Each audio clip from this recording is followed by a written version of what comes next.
எசேக்கியேல் 33 அதிகாரம் 31, 34. ஜனங்கள் கூடி வருகிற வழக்கத்தின்படி உன்னிடத்தில் வந்து உனக்கு முன்பாக என் ஜனங்கள் போல உட்கார்ந்து உன் வார்த்தைகளை கேட்கிறார்கள். ஆனாலும் அவர்கள் அவைகளின்படி செய்கிறதில்லை. அவர்கள் தங்கள் வாயினால் இன்பமாய் பேசுகிறார்கள். அவர்கள் இருதயமோ பொருளாசையை பின்பற்றி போகிறது.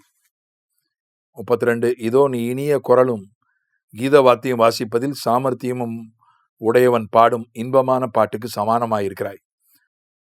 அவர்கள் உன் வார்த்தைகளை கேட்கிறார்கள், ஆனாலும் அவைகளின்படி செய்யாமல் போகிறார்கள். இங்க வந்து ஜனங்க தேடி வந்து வார்த்தையை கேட்கிறாங்க. வழக்கத்தின்படி உன்னிடத்தில் வந்து உனக்கு முன்பாக என் ஜனங்கள் போல் உட்கார்ந்து உன் வார்த்தைகளை கேட்கிறார்கள்.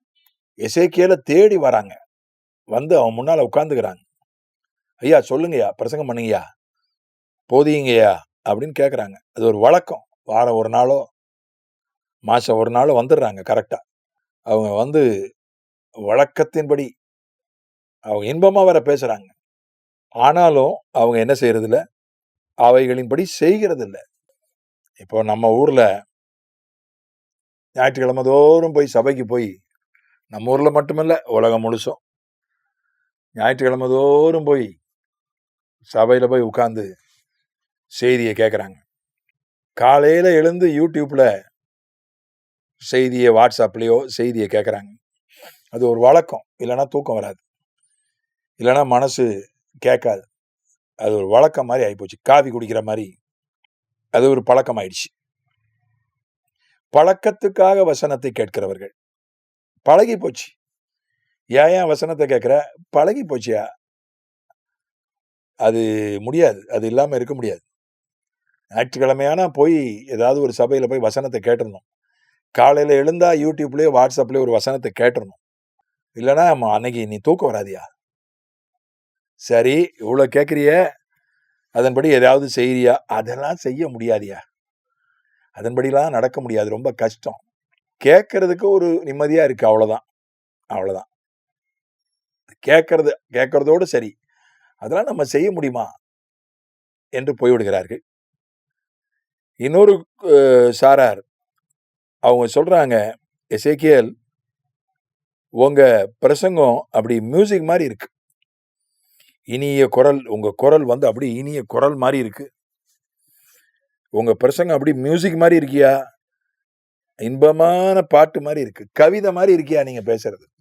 ஆமா, நான் ஒரு முறை பாம்பேக்கு போயிருந்த போது ஒரு சகோதரி சொன்னார்கள், நீங்க பேசுறது கொஞ்சம் கலைஞர் பேசுற மாதிரியே இருக்குதே அப்படின்னாங்க. கர்த்தருக்கு ஸ்தோத்திரம், ஒருவேளை இருக்கலாம் அப்படின்னு நான் சொன்னேன். ஏன்னா நான் ரட்சிக்கப்படுறதுக்கு முன்னால் அவருடைய பேச்செல்லாம் நிறைய கேட்டிருக்கிறேன். இலக்கிய மன்றத்தில் பேசுகிறவனா இருந்தேன் ரட்சிக்கப்படுறதுக்கு முன்னால். அதனால உலகத்தாருடைய பேச்செல்லாம் கேட்டிருக்கிறேன், அதனுடைய பாதிப்பு கொஞ்சம் இருக்கலான்னு சொன்னேன். அதனால அப்புறம் வந்து இன்னொரு கூட்டத்தில் பேசி முடிச்சவொன்னே ஒருத்தர் வந்து சொன்னார், நீங்க இந்த பிக் பாஸ்ல ஒருத்தர் பேசுறாரு, அவர் பேசுற மாதிரிலாம் இருக்கு நீங்க பேசுறதுன்னாரு. அதாவது இதெல்லாம் ஒரு பாராட்டு தான், நீங்க அவரை மாதிரி பேசுறீங்க, இவரை மாதிரி பேசுறீங்க, நல்லா பேசுறீங்கன்னு. ஆனா அதன்படி செய்யறாங்களான்னா செய்யல. நான் இப்படி இருக்கு அப்படி இருக்குன்னு பாராட்டினாங்களா? அவங்க செஞ்சாங்களா? செய்யல. அப்படி இருக்கியா நீங்க பேசுனது, அப்படி இருந்துச்சு, அப்படியே கண்ணீர் வந்துடுச்சு எனக்கு நீங்க பேசுறதை கேட்கும்போது. நீங்க பேசும்போது அப்படி நான் அழுதேன், அப்படி எனக்கு சந்தோஷமா இருந்துச்சு, அதே தான் எனக்கு யோசிச்சுட்டு இருந்தேன் அப்படின்னு நான் 4 பேருக்கு இதை பற்றி சொல்லிட்டேன். இந்த பிரசங்கத்தை நான் திரும்பி ஒருக்கா பண்ணிட்டேன் அப்படிலாம் சொல்லுவாங்க. சந்தோஷம், அதெல்லாம் நல்லது. ஆனா அதன்படி செய்தார்களா? அவர்கள் உன் வார்த்தைகளை கேட்கிறார்கள், ஆனாலும் அவைகளின்படி செய்யாமல் போகிறார்கள்.